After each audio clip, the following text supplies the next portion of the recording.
7 साल पुरानी है योगी केशव की अदावत। लोकसभा चुनाव के नतीजों के बाद और बड़ी है दरार। अब मौर्य मारेंगे चौका या योगी करेंगे खेल। दोस्तों, यूपी में लोकसभा चुनाव का परिणाम सीएम योगी के लिए मुसीबत खड़ी करता जा रहा है। सीएम योगी की मुश्किलें खत्म होने का नाम ही नहीं ले रही हैं। सरकार और संगठन के बीच का विवाद अब खुलकर सबके सामने आ गया है।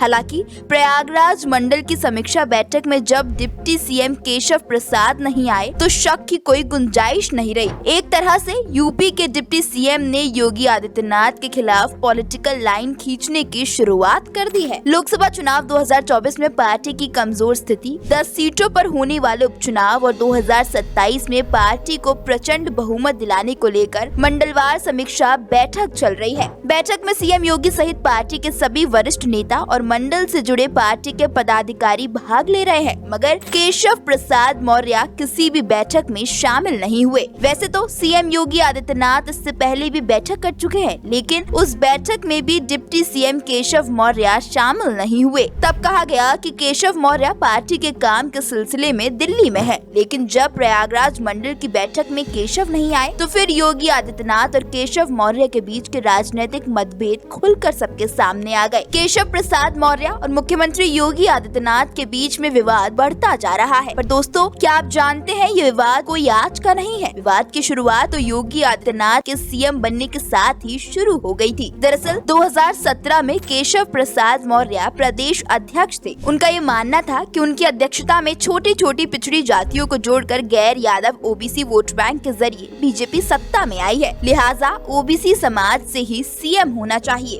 राजनीतिक विश्लेषक मानते हैं कि केशव खुद को मुख्यमंत्री उम्मीदवार के तौर पर देख रहे थे, लेकिन ऐन मौके पर सीएम योगी आदित्यनाथ बन गए। उसके बाद से योगी और केशव के बीच जो मतभेद शुरू हुआ वो समय समय पर सामने आता रहा। योगी आदित्यनाथ और केशव प्रसाद मौर्य के बीच मतभेद का दौर चलता रहा। केशव के विभाग को लेकर सीएम का हस्तक्षेप मतभेद को और गहरा कर दिया।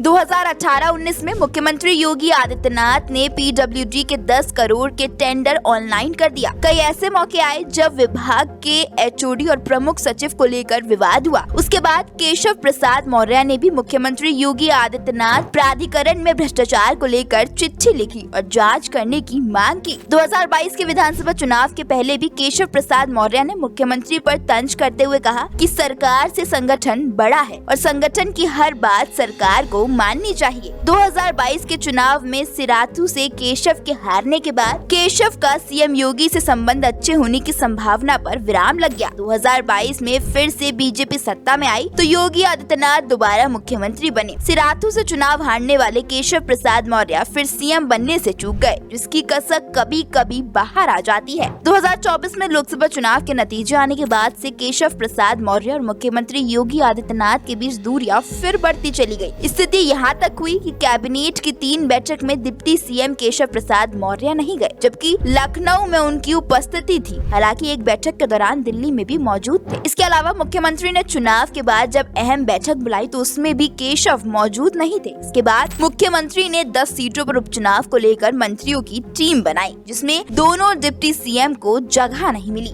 दोस्तों, आपको क्या लगता है, जिस तरह बीजेपी की अंदरूनी कलह सबके सामने आ गई, क्या इसका असर होने वाले उपचुनावों पर भी पड़ेगा? क्या इससे सीएम योगी की राहें और मुश्किल होती जाएंगी? अपनी राय हमें कमेंट करके जरूर बताएं। वीडियो पसंद आई हो तो लाइक और शेयर करें और चैनल को सब्सक्राइब करना बिल्कुल ना भूलें।